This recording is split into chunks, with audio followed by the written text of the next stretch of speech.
बिस्मिल्लाहिर्रहमानिर्रहीम। अस्सलाम वालेकुम अज़ीज़ तलबा, आप तमाम का MCGM VTC online video session में मैं Atiqur Rahman virtual class teacher आपका खैर मकदम करता हूँ। बच्चों, आज के सेशन में हम ख़ास तौर पर बात करेंगे हमारा जो चैप्टर नंबर 1 है नवी जमात में रियाजी हिस्सा 2 में इल्म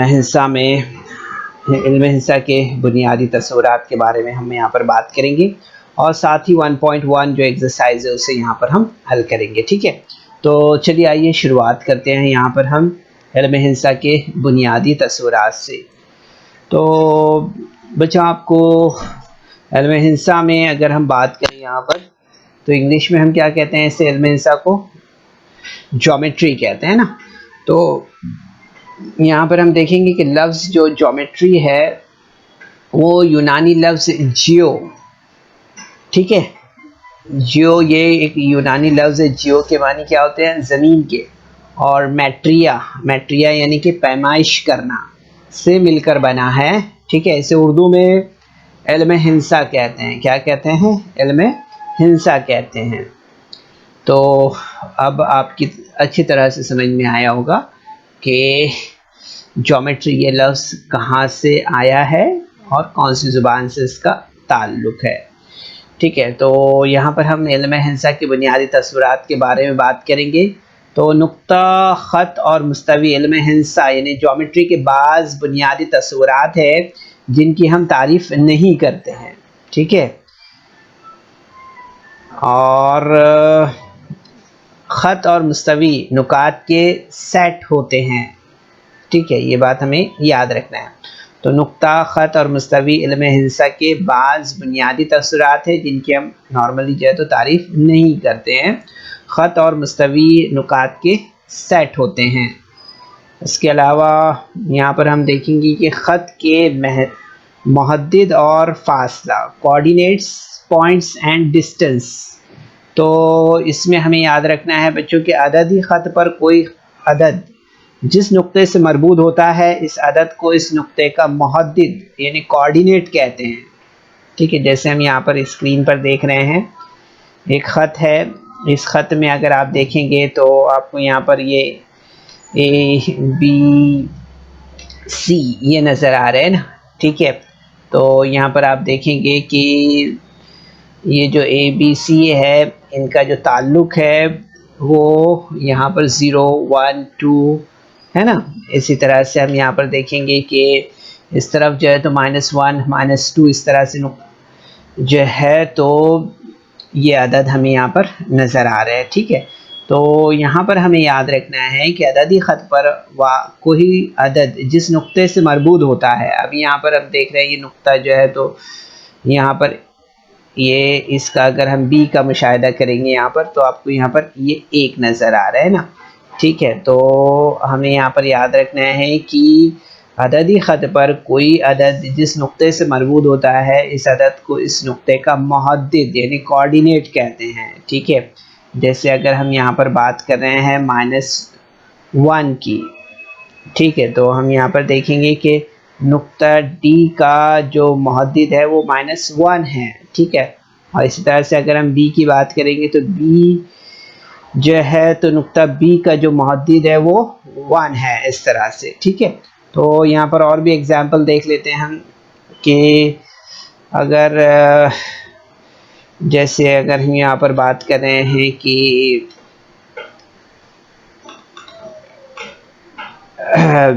जैसे मैंने यहाँ पर अभी आपको बताया कि इस शक्ल में अगर हम मुशाहिदा करें, देखें, तो हमें ये भी बात समझ में आएगी कि A जो है तो नुक्ता A का जो मुहद्दिद है वो क्या है, यहाँ पर 0 है ना। तो इस तरह से इसी तरह से D का जो मुहद्दिद है वो -1 है। ठीक है, इसी तरह से बच्चों कुछ नुकात है जो आपको याद रखना है। इसमें हम यहाँ पर देखेंगे सबसे पहले कि दो नुकात के दरमियान का फासला बड़े मुहद्दिद में से छोटे मुहद्दिद को तफरीक करने से हासिल होता है। ठीक है, दो नुकात के दरमियान का फासला जो है तो बड़े मुहद्दिद में से छोटे मुहद्दिद को तफरीक करने से हासिल होता है। ये पहला पॉइंट याद रखना है। दूसरा पॉइंट हमें यहाँ पर याद रखना है कि दो मुतफरिक नुकात के दरमियान का फासला गैर मनफी हकीकी अदद होता है।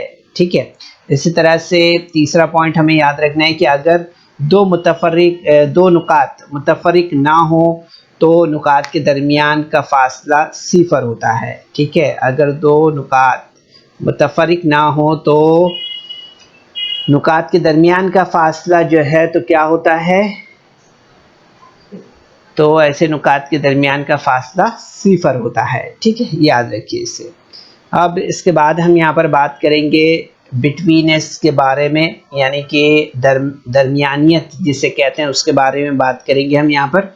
तो इसमें देखेंगे बच्चों आपके, जैसे अगर आर पी क्यू आर तीन मुतफरिक हम ख़ती नुकात हों तो तीन सूरतें हो सकती है इसमें। जैसे अगर हम यहाँ पर मुशाहिदा करें तो यहाँ पर हमें समझ में आएगा कि जैसे नुक्ता क्यू आर पी और आर के दरमियान है, जैसे अगर हम अलामती तौर पर इसे देखें, जैसे पी क्यू आया पी क्यू आर इस तरह से। ठीक है, तो यहाँ पर हम देखेंगे इस तरह से इसे देख सकते हैं पी क्यू आर। इसी तरह से अगर हम देखें यहाँ पर तो इसकी सेकंड जो पोजीशन है वो इस तरह से हो सकती है कि जैसे नुक्ता आर नुक्ता पी और क्यू के दरमियान है। ठीक है, तो यहाँ पर हम अलामती तौर पे देख सकते हैं कि नुक्ता जो पी है, नुक्ता पी और यहाँ पर हम देख सकते हैं आर, यहाँ पर क्या दिया है नुक्ता आर जो है तो नुकात पी और क्यू यानी पी और क्यू के दरमियान में है ना। ठीक है, तो इस तरह से हम यहाँ पर इसे देखेंगे ख़त में कि ये नुक्ता पी और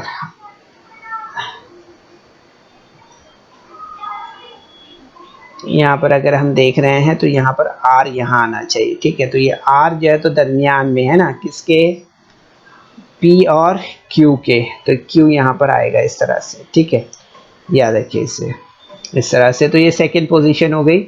उसके बाद में थर्ड पोजीशन पे हम देख सकते हैं इसे तीसरी सूरत में कि नुक्ता पी जो है तो नुकात आर और क्यू के दरमियान है। ठीक है, तो अलामती तौर पे जब हम इसे लिखेंगे तो इस तरह से लिख सकते हैं कि आप देख सकते हैं यहाँ पर पी, ये आर पी और क्यू है ना, इस तरह से हम इसे अलामती तौर पर ज़ाहिर कर सकते हैं। तो यहाँ पर आप देखेंगे कि अददी ख़त पर हम इसे किस तरह से ज़ाहिर करेंगे, तो आप देखेंगे यहाँ पर कि नुक्ता पी है ना, तो ये यहाँ पे नुक्ता पी एक्चुअली यहाँ पे इस तरह से आएगा।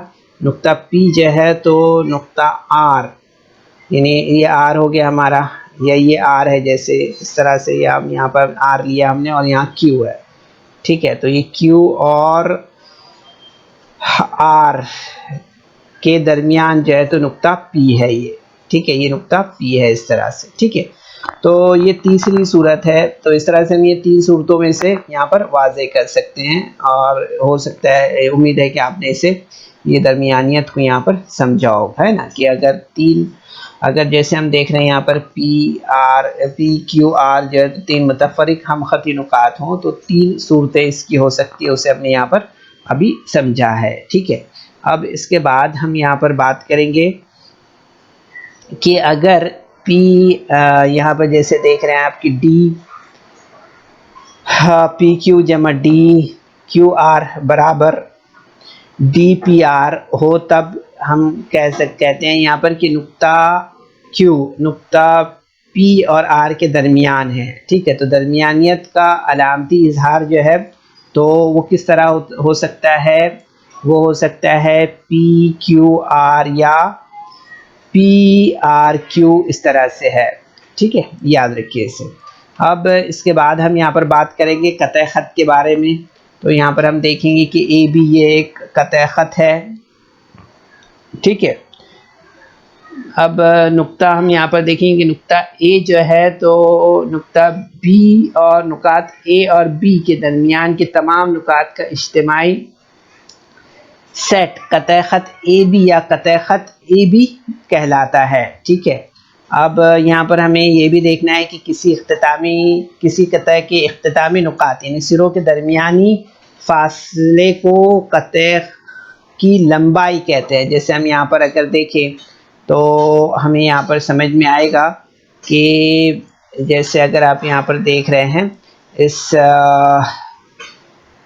एग्जाम्पल में हम यहाँ पर देख सकते हैं, जैसे ए बी ए का ये पता है ना, तो यहाँ पर अगर हमने 5 यहाँ पर सम इस तरह से अगर हमने यहाँ पर लिखा है, तो आप देखेंगे यहाँ पर कि इस शक्ल में आप देखेंगे यहाँ पर कि ए बी जो किता है, ए बी किता की लंबाई 5 सम है।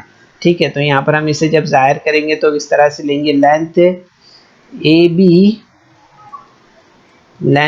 बी है ना, यहाँ पर जैसे हम यहाँ पर देख रहे हैं, कहता है ए बी की लंबाई को लेंथ ए बी बराबर 5, हाँ इस तरह से।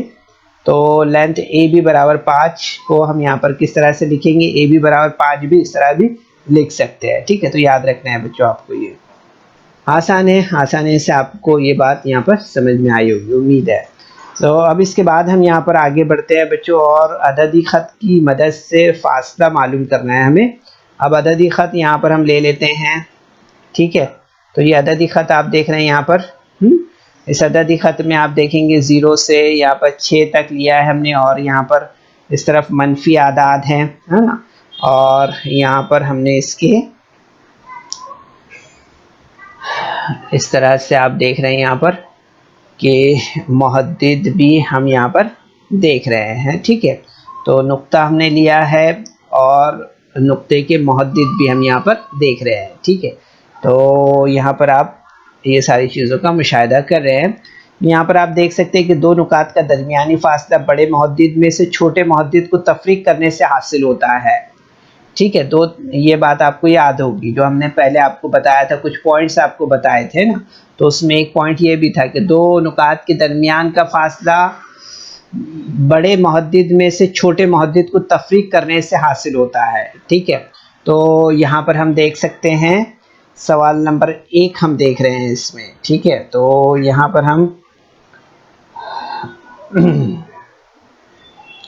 यहाँ पर जैसे कि हमें मालूम करना है, क्या मालूम करना है कि डिस्टेंस बी ई यहाँ पर मालूम करना है। ठीक है, तो यहाँ पर हल हम देखते हैं इसका कि नुक्ता बी का मुहद्दिद जो है तो 2 है ना, और नुक्ता ई का मुहद्दिद 5 है, और हम देख रहे हैं कि 5 जो है तो बड़ा है 2 से।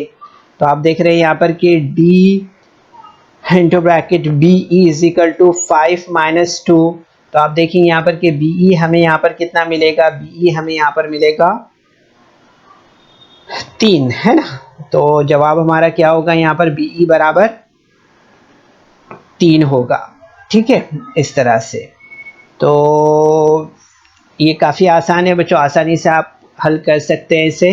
तो यहाँ पर हम जो है तो ये ख़त का मुशाहिदा करते हुए हमें ये जवाबात यहाँ पर देना है। ठीक है, अब यहाँ पर हमें मालूम करना है, ये नुक्ता आपके जहन में रहना चाहिए बच्चों, है ना, इसलिए हमने यहाँ पर रखा है कि दो नुकात के दरमियान का फासला बड़े मुहद्दिद में से छोटे मुहद्दिद को तफरीक करने से हासिल होता है ना। याद रखें, इसे आप बार बार रिपीट करने से ये सब चीज़ें याद हो जाती है हमें। ठीक है, तो अब यहाँ पर हमें मालूम करना क्या है कि डिस्टेंस जे ए मालूम करना है। ठीक है, तो नुक्ता जे का मुहद्दिद हम देख रहे हैं यहाँ पर क्या दिया हुआ है, -2 दिया हुआ है। देखिए यहाँ पर गौर करिए, यहाँ पर दिया हुआ है, कितना दिया है, -2। ठीक है, ये -2 दिया हुआ है जे का मुहद्दिद। तो आप देखिए, और ए का जो मुहद्दिद है वो 1 है ना, यहाँ पर हम देख रहे हैं ए का जो मुहद्दिद है वो 1 दिया हुआ है। ठीक है, अब यहाँ पर हमें इसका डिफरेंस देखना है। तो आप देखेंगे यहाँ पर कि 1 जो है तो -2 से बड़ा है ना, आपको मालूम है ये मस्बी तादाद है ना, और ये मनफी है, तो मनफी छोटे हैं होते हैं ना, मस्बित बड़े होते हैं। तो आपको मालूम है कि 1 जो है तो बड़ा है -2 से। ठीक है, तो इसलिए हम यहाँ पर लेंगे कि D J A is equal to 1 - 2। तो आप देखेंगे यहाँ पर कि distance J A is equal to 1 + 3 1 + 2। So आप देखेंगे यहाँ पर कि D J A is equal to 3। ठीक है, तो आप देखेंगे यहाँ पर कि हमें जो डी जे ए है वो कितना मिलेगा, वो मिलेगा 3। ठीक है, इस तरह से। अब इसके बाद हम यहाँ पर जो है तो नेक्स्ट क्वेश्चन लेते हैं बच्चों। नेक्स्ट जो क्वेश्चन दिया हुआ है क्वेश्चन नंबर 3, उसमें भी हम इस खत का मुशाहिदा करेंगे और जवाब को तलाश करेंगे। ठीक है, यहाँ पर दिया हुआ है, मालूम करना है हमें, यहाँ पर क्या मालूम करना है, DPC मालूम करना है यहाँ पर। ठीक है, और नुक्ता P का जो मुहद्दिद है अगर हम देखें यहाँ पर तो हमें मिलेगा यहाँ पर -4 है। ठीक है, इसी तरह से नुक्ता C का मुहद्दिद देखेंगे तो वो हमें यहाँ पर 3 मिलेगा। ठीक है, तो यहाँ पर हम लेते हैं नुक्ता P का मुहद्दिद -4 और नुक्ता C का मुहद्दिद जो है तो 3 है। ठीक है, अब 3 जो है तो ये बड़ा है -4 से। ठीक है, तो हम देखेंगे यहाँ पर कि D जो PC है, ठीक है, PC जो है वो कितना है यहाँ पर, वो है 3 -4। ठीक है, तो आप देखेंगे यहाँ पर कि PC distance PC is equal to 3 + 4 होगा। ठीक है, तो PC इज इक्वल टू यहाँ पर हमें कितना मिलेगा, PC इज इक्वल टू मिलेगा 7। ठीक है, ये हमारा आंसर होगा इस तरह से। ठीक है, अब इसके बाद हम यहाँ पर नेक्स्ट क्वेश्चन देखते हैं। नेक्स्ट क्वेश्चन में भी आपको यहाँ पर इस खत का मुशाहिदा करना है। ठीक है बच्चों, और इसी के साथ हमें यहाँ पर मालूम करना है, क्या मालूम करना है हमें यहाँ पर, JH मालूम करना है। ठीक है, JH, तो J को देख लीजिए आप यहाँ पर, इसका जो यहाँ पर मुहद्दिद है -2 है। H का मुहद्दिद अगर देख रहे हैं आप यहाँ पर तो -1 है। ठीक है, जैसे यहाँ पर हम देखेंगे कि नुक्ता J का मुहद्दिद -2 है और नुक्ता H का मुहद्दिद -1 है। ठीक है, तो यहाँ पर आप देखेंगे कि -1 इज लेस ग्रेटर देन -2। ठीक है, तो आप देखेंगे यहाँ पर कि DJH इज इक्वल टू -1 -2, और इसके लिए आप देखेंगे यहाँ पर कि DJH इज इक्वल टू हमें क्या मिलेगा, -1 + 2। सो DJH इज इक्वल टू 1, इस तरह से हमें मिलेगा यहाँ पर। ठीक है, तो आप देखेंगे यहाँ पर कि यही हमारा आंसर होगा। क्या, ये D into bracket JH is equal to 1, ये हमारा जवाब होगा। ठीक है, इसी तरह से यहाँ पर हम आगे बढ़ते हैं और मज़ीद जो है तो नेक्स्ट क्वेश्चन का यहाँ पर हमें जवाब अखज़ करना है। सवाल यहाँ पर क्या दिया हुआ है, सवाल यहाँ पर दिया हुआ है कि यहाँ पर हमें OE मालूम करना है। क्या मालूम करना है, OE। ठीक है, तो यहाँ पर O देख लेते हैं यहाँ पर ये, और E देख लेते हैं, वो यहाँ पर दिया हुआ है इस तरह से। ठीक है, तो ये दोनों को मालूम करना है हमें यहाँ पर। तो देखेंगे नुक्ता O का मुहद्दिद जो है तो क्या है, 0 है, और नुक्ता E का जो मुहद्दिद है वो कितना है, वो है 5। कितना है, 5 है। ठीक है, तो यहाँ पर हम देखेंगे कि 5 जो है तो बड़ा है 0 से। ठीक है, तो यहाँ पर हम देखेंगे कि D into bracket OE is equal to 5 - 0। So D into bracket OE is equal to 5। ठीक है, तो आप देखेंगे ये 5 जो है तो हमारा जवाब होगा कि D into bracket OE is equal to 5, ये हमारा यहाँ पर आंसर होगा इस तरह से। ठीक है बच्चों, तो ये हमारा सवाल नंबर यहाँ पर 4 था। अब यहाँ पर आगे बढ़ते हैं, हम यहाँ पर नेक्स्ट क्वेश्चन नंबर 5 पर हम यहाँ पर आते हैं। इसमें भी ख़त का मुशाहिदा करते हैं हम यहाँ पर, और इस ख़त में हम देखेंगे कि यहाँ पर क्या मालूम करना है, P और J यहाँ पर हमें मालूम करना है। P -4 दिया है, J दिया है -2। ठीक है, तो यहाँ पर हम लेंगे नुक्ता P का मुहद्दिद -4 और नुक्ता J का मुहद्दिद -2 है, और -2 इज ग्रेटर देन -4। ठीक है, तो आप देखेंगे यहाँ पर कि D into bracket PJ is equal to -2 -4। So यहाँ पर आप देखेंगे कि D into bracket PJ is equal to -2 + 4। ठीक है, तो आप देखेंगे आंसर हमें क्या मिलेगा यहाँ पर, D into bracket PJ is equal to 2। ठीक है, तो इस तरह से ये हमारा यहाँ पर जवाब होगा। ठीक है, ये हो गया हमारा सवाल नंबर 7। ठीक है, अब इसके बाद हम यहाँ पर जो है तो सवाल नंबर 8 की तरफ आते हैं, जिसमें यहाँ पर पूछा हुआ है, क्या पूछा है, यहाँ पर पूछा है हमें क्यू और बी। ठीक है, क्यू और बी ये पूछा है हमें यहाँ पर। ठीक है, तो यहाँ पर हम देखते हैं कि नुक्ता Q का मोहद्दिद -5 है और नुक्ता B का मोहद्दिद 2 है। ठीक है, सो 2 इज ग्रेटर देन -5। तो आप देखेंगे कि QB बराबर हमें यहाँ पर क्या मिलेगा, 2 - -5। So QB is equal to 2 + 5 minus minus plus हो जाएगा। ठीक है, तो आप देखेंगे यहाँ पर कि QB इज इक्वल टू 7, ये हमारा आंसर होगा।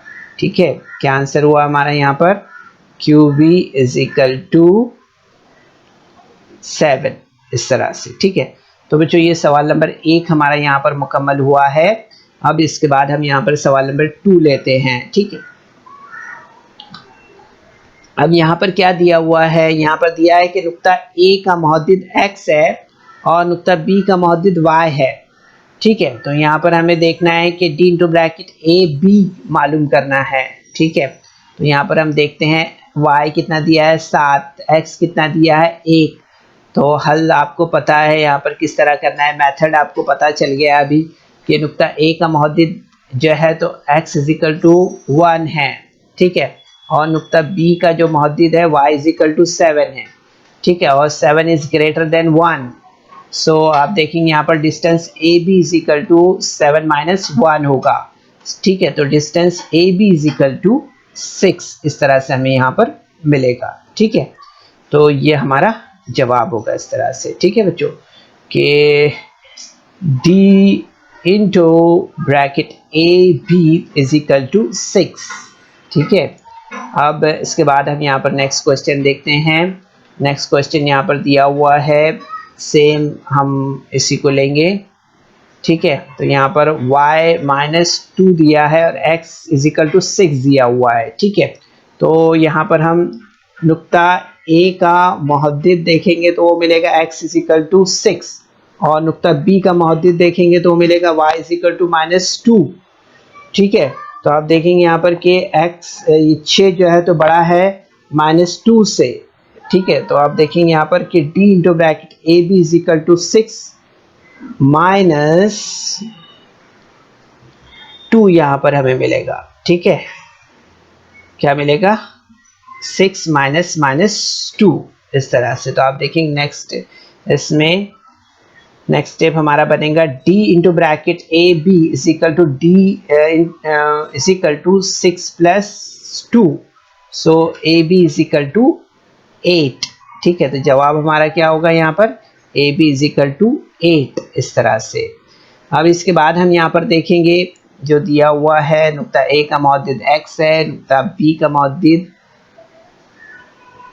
जो है तो यहाँ पर दिया हुआ है कि नुक्ता B का जो मोहद्दिद है वो y है। ठीक है, तो आप देखिए यहाँ पर कि यहाँ पर हमें AB मालूम करना है। इसमें यहाँ पर y इज इक्वल टू 7 दिया हुआ है, x इज इक्वल टू -3 दिया हुआ है। ठीक है, तो यहाँ पर हम देखेंगे कि A का मोहद्दिद -x इज इक्वल टू -3 है और B का मोहद्दिद जो है तो y इज इक्वल टू 7 दिया हुआ है। ठीक है, तो 7 जो है तो बड़ा है -3 से। तो आप देखेंगे यहाँ पर कि D into bracket AB is equal to 7 -3। ठीक है, तो D into bracket AB is equal to 7 + 3। ठीक है, तो D into bracket AB is equal to 10। ठीक है, तो आप देखेंगे यहाँ पर कि AB बराबर हमें कितना मिला, यहाँ पर 10 मिला है। ठीक है, इस तरह से। तो ये जवाब हमारा यहाँ पर इस तरह से हमें मिलेगा। ठीक है, उसके बाद नेक्स्ट क्वेश्चन हम यहाँ पर देखेंगे बच्चों। नेक्स्ट क्वेश्चन यहाँ पर दिया हुआ है, यहाँ पर हमें याद रखना है ये y यहाँ पर इसका मोहद्दिद है ठीक है, ए का मौजूद x है और b का मौजूद y है। ठीक है, तो x y is equal to -5 है और x इज इक्वल टू -4 है। तो यहाँ पर हम लेंगे नुक्ता a का मौजूद x इज इक्वल टू -4 और नुक्ता b का मौजूद जो है तो वो है y इज इक्वल टू -5।